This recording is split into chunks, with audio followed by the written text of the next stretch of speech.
पूज्य गुरुदेव परम वंदनीय माता जी की दिव्य उपस्थिति को साक्षी मानते हुए माँ गायत्री के पावन मंत्र के साथ मैं अपनी बात को आरंभ करना चाहता हूँ।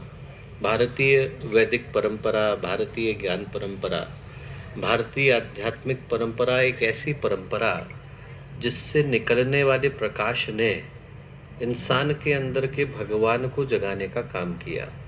उंगलीमाल को बुद्ध बनाने वाली धरती, नर को नारायण बनाने वाली धरती, मानव को माधव बनाने वाली धरती, मनुष्य के अंदर के देवत्व का उदय करने वाली धरती, धरती पर स्वर्ग के अवतरण को साक्षी बनाने वाली धरती। इस धरती पर यदि कोई सबसे पवित्र मंत्र अवतरित हुआ तो उसको हमने माँ गायत्री का ये महामंत्र कह करके पुकारा।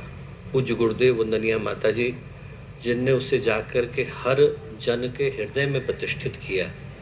ये माँ गायत्री का मंत्र न जाने ऐसी कितनी शिक्षाओं को देने का मंत्र है, जिसमें से यदि एक भी शिक्षा हमारे जीवन का, हमारे व्यक्तित्व का हिस्सा बनती है दोस्तों, तो व्यक्ति न जाने कहाँ से कहाँ पहुँच जाता है। शूद्र को महान बनाने की, नाचीज को नारायण बनाने की धारा यदि कहीं एक जगह से निकलती है तो माँ गायत्री के मंत्र से प्रवाहित होती है। ये याद दिलाता है हमें कि न जाने कितने कष्ट, कठिनाइयों, पीड़ा, परेशानियों को झेलने के बाद ये मनुष्य का जीवन हर जीवात्मा को प्राप्त हो पाता है। हम लोग मक्खी, मच्छर, गधा, घोड़ा, कुत्ता, बिल्ली, न जाने क्या क्या बनते हैं। कौन कौन सी योनियों से इंसान गुजरता है और 84 लाख योनियों से गुजरने के बाद एक दिन पुण्य का प्रकाश जीवात्मा के हृदय में उदय होता है और इंसान अपने इस शरीर को, अपने इस मनुष्य की योनि को प्राप्त कर पाता है। दुर्भाग्य यही है कि जैसे ही ये जीवन मिलता है दोस्तों, तो जिसको पाने के लिए हजारों वर्षों की प्रतीक्षा की थी, वैसे ही व्यक्ति उसके मूल्य को भूल जाता है।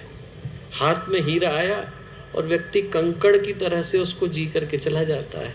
ये भूल ही जाता है कि कितने प्रतीक्षा के बाद, कितने कष्ट, कठिनाई के बाद अपने आप से हम लोग इंच इंच लड़े, रत्ती रत्ती लड़े, तब जाकर हमारे अंदर का शैतान, हमारे अंदर का जानवर सोया और हमारे अंदर का इंसान जागा। और आज जब मिला तो व्यक्ति उस मूल्य को भूल जाता है। ये याद ही नहीं रहता कि कितनी प्रतीक्षा के बाद ये मनुष्य का जीवन मिला, और यदि अब के चूके तो ये चाक फिर से घूमेगा, फिर से वो छोटी छोटी योनियों में गिरने की यात्रा शुरू होगी और हजारों जन्मों के बाद कहीं जाकर के फिर से उस मनुष्य की योनि को प्राप्त करने का सौभाग्य मिलेगा। इसलिए यदि व्यक्ति को जागना हो तो अभी ही जागना होता है। कल की प्रतीक्षा जो करता है उसके जीवन में सूर्योदय कभी होता नहीं दोस्तों। यदि व्यक्ति को जागना है, यदि व्यक्ति को अपने जीवन की संभावनाओं को पहचानना है, तो यही क्षण जागने का है। हम लोग जरा सोच करके देखें, पहली बार मनुष्य नहीं बने, हजारों बार बन चुके हैं। भगवान गीता में कहते हैं, न त्वयिवाहम जातु नासम न त्वम नेमे जनाधिपा न चैव न भविष्यामः सर्वे वयमतः परम।